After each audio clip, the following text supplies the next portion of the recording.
Gracias.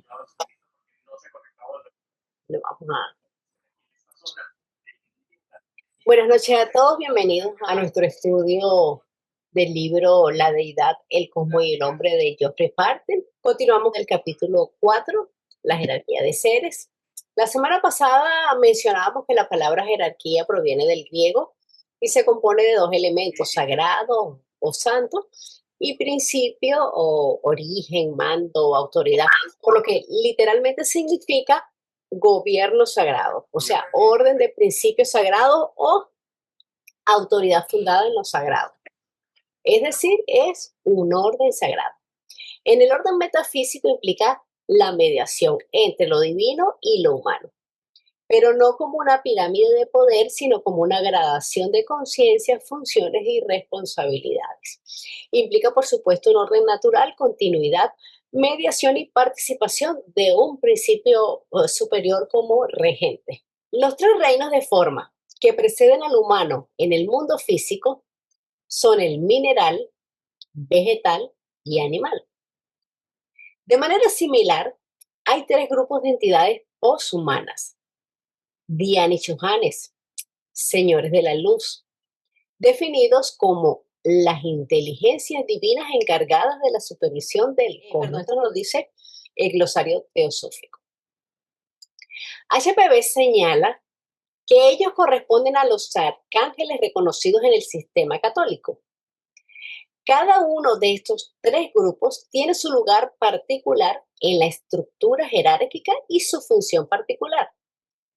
Del primer grupo se enseña que ellos construyen, o más bien reconstruyen cada sistema después de la noche.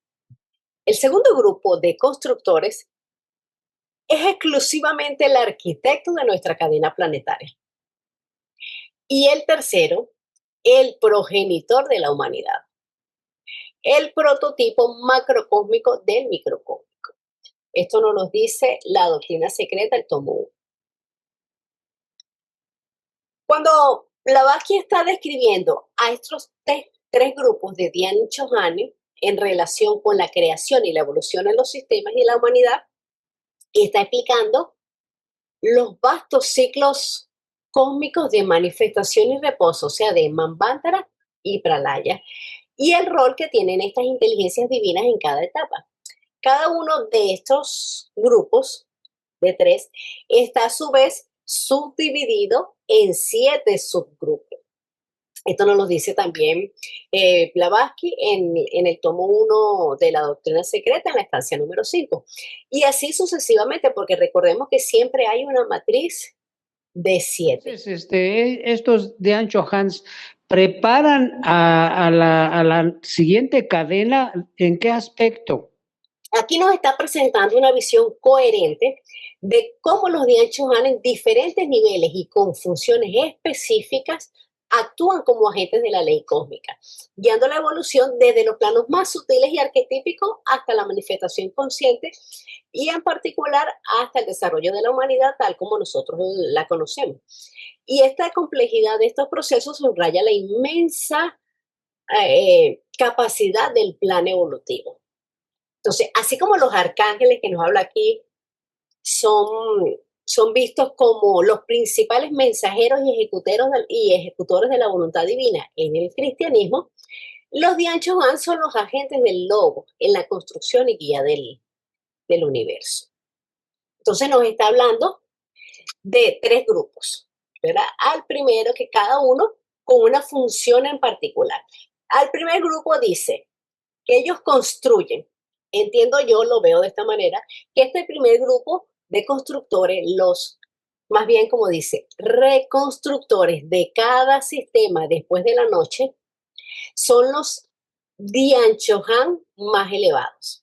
Son los seres de la más alta evolución que han trascendido, por supuesto, todos los ciclos cósmicos y que son los primeros en despertar después de una noche cósmica. Entonces, también nos dice Blavatsky en el tomo 1, en la estancia 5, que son los representantes de las primeras entidades nacidas de la mente. Entonces, este primer grupo serían los arquitectos, los delineadores, los primarios en ese nuevo sistema. Ellos reciben y comprenden el plan arquetípico del logo para ese nuevo sistema. Entonces, ¿cuál es su función? Es construir más precisamente, reconstruir, como lo dice aquí el texto, las ideas, las leyes y las fuerzas que van a gobernar el nuevo universo. No crean la materia física directamente, sino que establecen los patrones, los principios, las leyes fundamentales sobre los cuales se va a manifestar ese sistema, ese universo.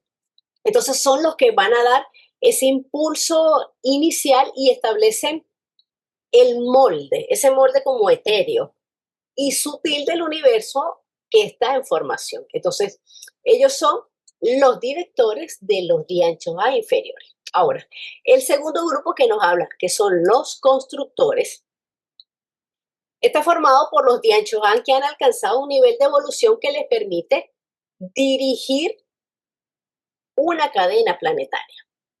Una vez que el primer grupo, los reconstructores, han establecido el plan general de ese sistema, de ese universo, este segundo grupo, los constructores, se enfoca en la creación y en el desarrollo de una cadena planetaria específica.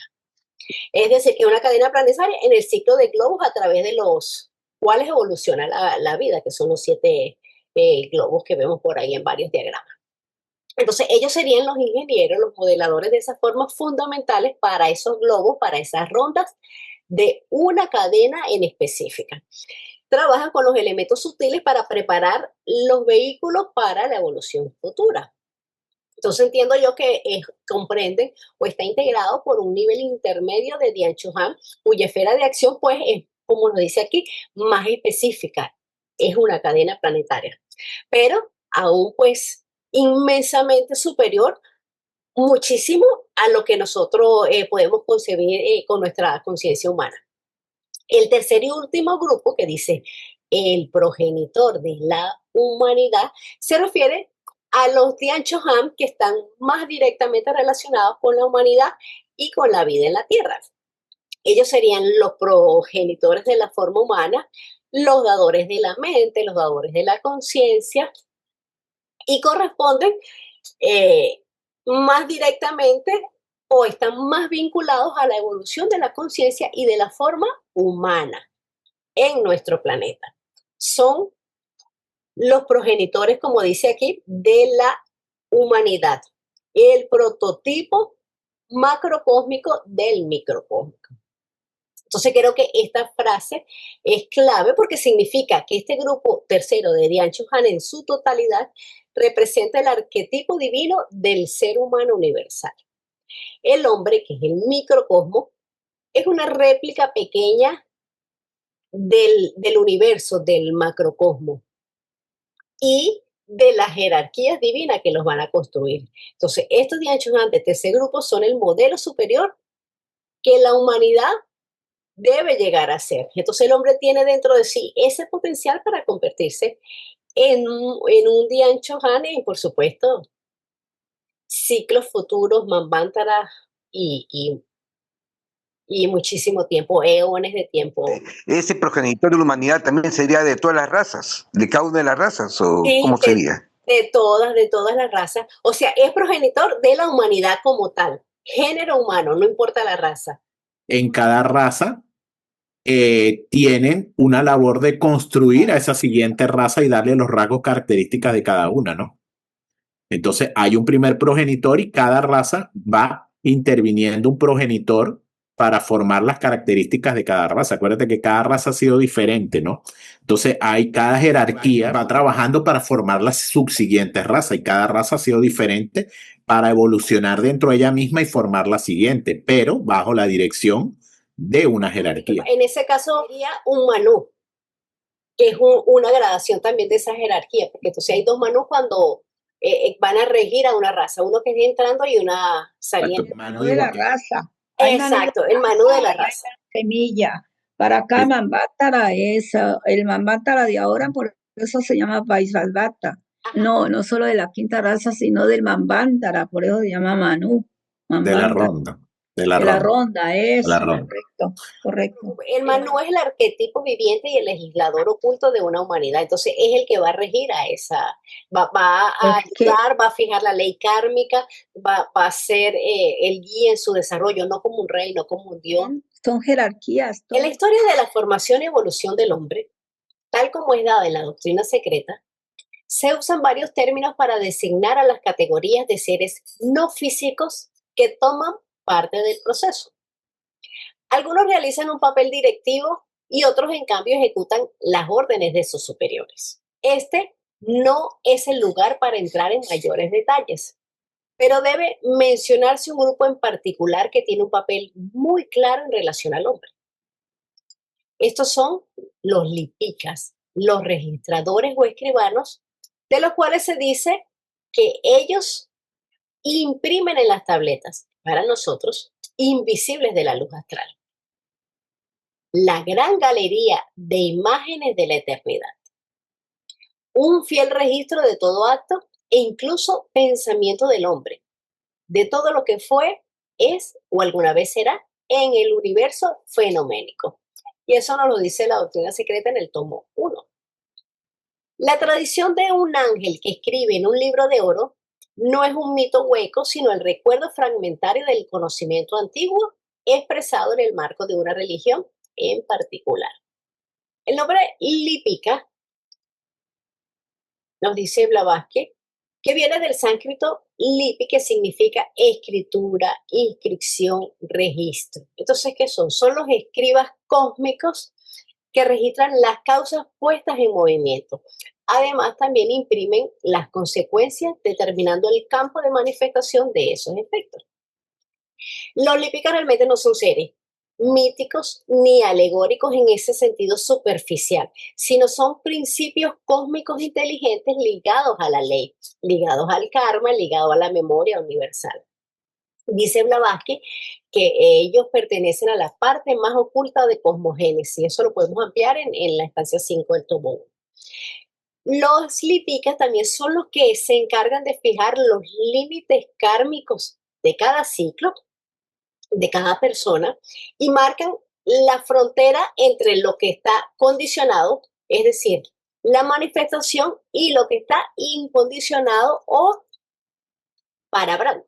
Entonces, constituye una barrera que no se puede pasar entre el ego personal y el ser impersonal. Es lo que se denomina también como el anillo no se pasa, de ese mundo objetivo a el uno dividido en mucho. Así que ellos separan lo subjetivo de lo objetivo, o sea, el espíritu de la materia.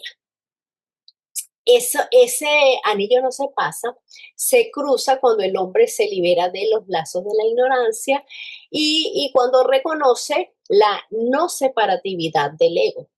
Y definen también hasta dónde puede manifestarse un cosmos. Entonces, los Diancho Han construyen, organizan, animan el mundo bajo las leyes que establecen los lípicas.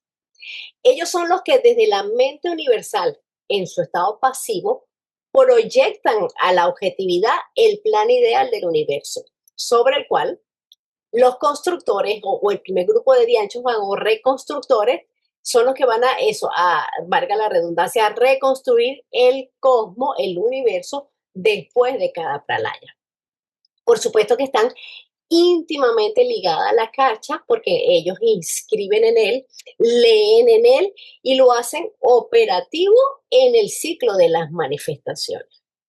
O sea que son las inteligencias cósmicas que registran, que limitan y que hacen operativa la ley del karma, asegurando que el universo sea un cosmos organizado, armonizado y no sea un caos.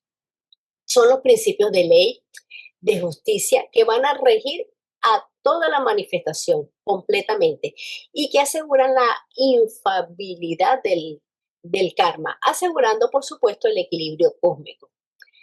Todo lo que ellos registran determina el camino y las condiciones de la próxima reencarnación o de la siguiente manifestación. O sea de una persona, de una cosa, de cualquier reino o del mismo universo. Por ejemplo, los que han leído la Biblia en el Apocalipsis es todo simbólico. No es que vaya a haber una bestia ni nada de esas cosas como dice allí.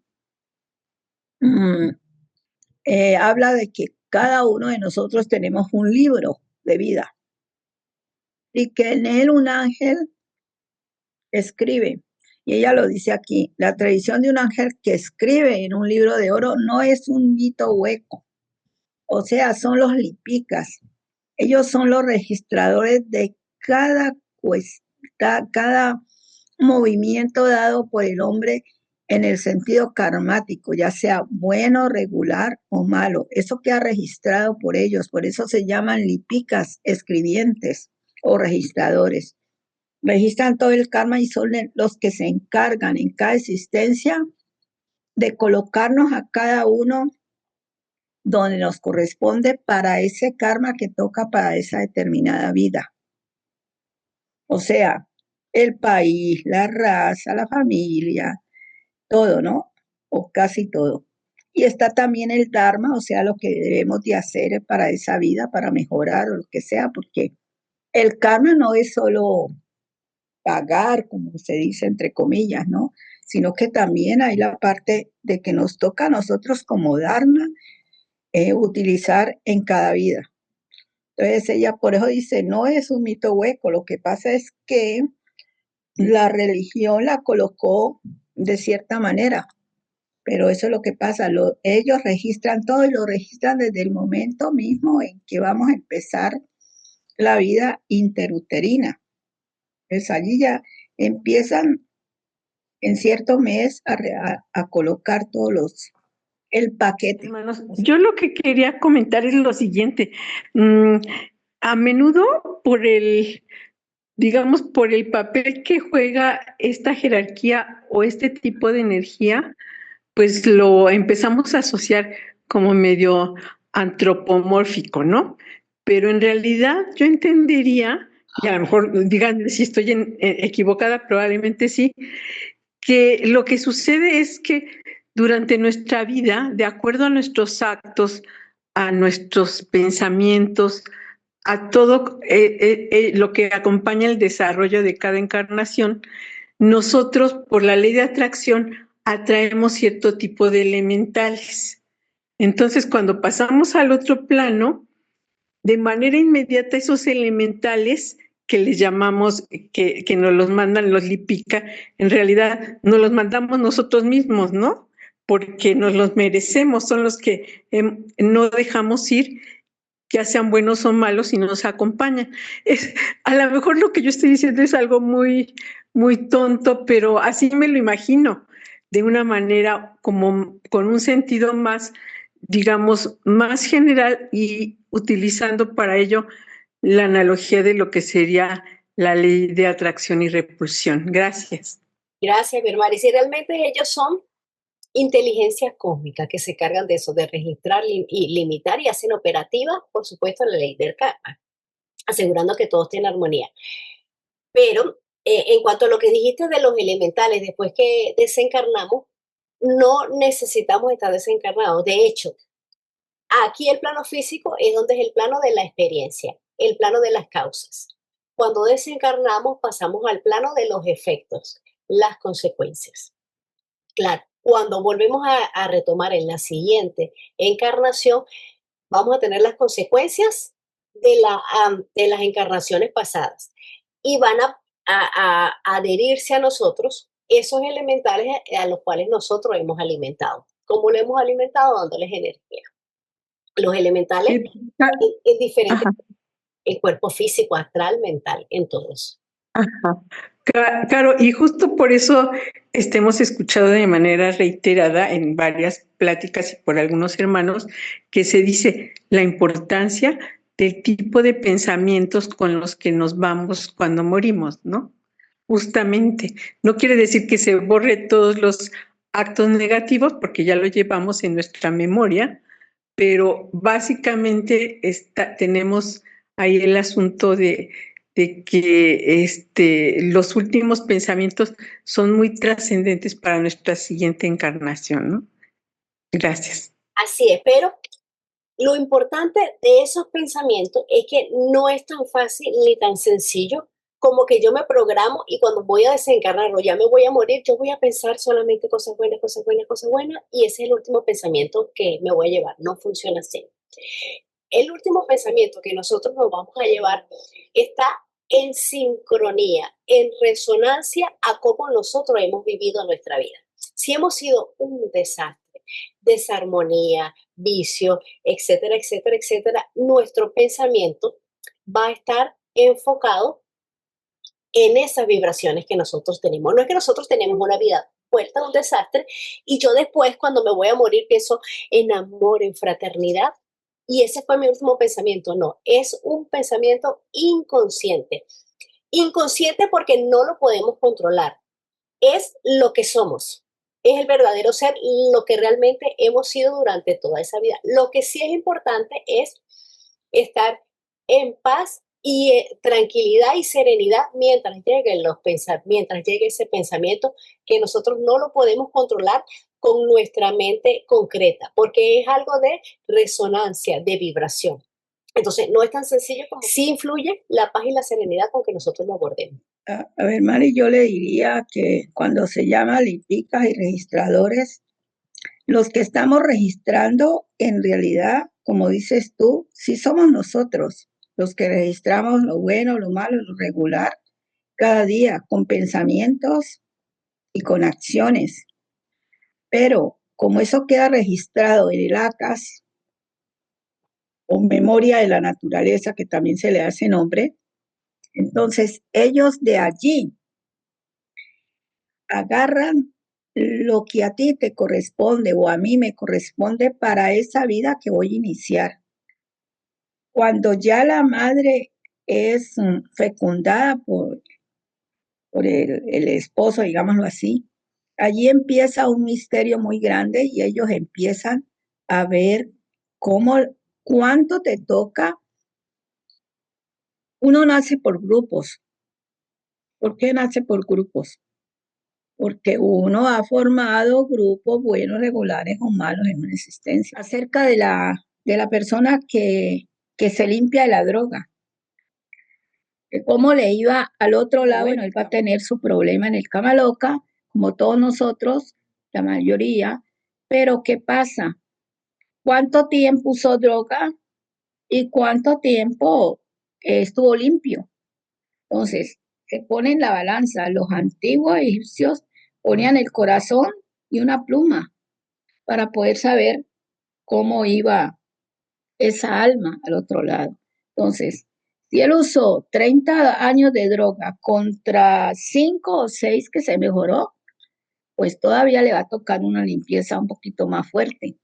Es lo mismo si nosotros, como dijo Carolina, ¿qué nos ganamos nosotros en el primer momento de tratar de tener pensamientos buenos, nobles, y en ese momento en que nos morimos?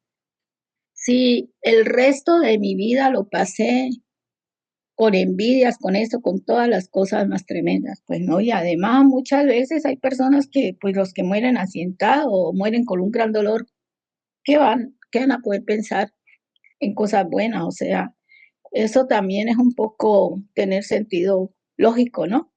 Hay otro sentido en el que es usado en ocultismo la palabra jerarquía, además del concepto de seres con estados sucesivos de prioridad en el esquema de las cosas. En la formación del cosmos, los primeros seres a ser emanados de la unidad logoica son conocidos como los 7 señores supremos. Cada uno de estos puede ser considerado como la cabeza de un rayo que brilla hacia abajo a través de todos los planos del ser. Cada rayo imparte la cualidad de su señor a toda cosa y ser en todos los niveles. Todas las cosas participan de estas cualidades o las tienen inherentes a sus naturalezas, pero no de igual manera, predominando una o más cualidades. Estos rayos son a veces simbolizados por colores: violeta, amarillo, verde, azul, rojo, naranja, blanco, en la síntesis. Todos los seres a lo largo de un rayo predominante son a veces referidos como una jerarquía. Los colores de los rayos tienen mucha correspondencia con las naturalezas de los planetas, los principios del hombre, las cualidades de las sustancias, el sonido, las partes del cuerpo, los sentidos del hombre e incluso los estados de conciencia. Nos está hablando acá de los 7 primordiales, los 7 Dhyani Buda o los 7 superiores. Ellos están inmediatamente después del tercer logos. Son sus primeras y más directas emanaciones, nos está diciendo el texto. Entonces son las 7 luces primordiales o los 7 espíritus ante el trono en un sentido cósmico. Ellos no construyen en el sentido de modelar formas directamente, sino que son los principios arquetípicos y las conciencias que animan todo el universo. Los primeros primordiales son los seres más elevados en la escala de la existencia. Como nos dice aquí, representan los 7 tipos básicos de conciencia y fuerza que permean y que estructuran todo.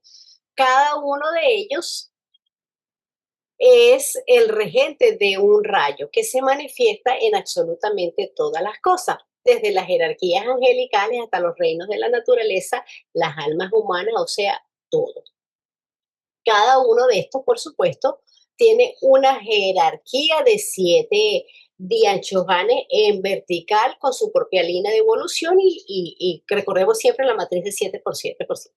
Entonces, toda entidad en el universo, ya sea un ángel, como lo llama la Iglesia Católica, un planeta o un ser humano, pertenece a uno de estos 7 rayos y por tanto comparte su naturaleza, comparte su propósito, comparte su dharma, podríamos decirlo también así.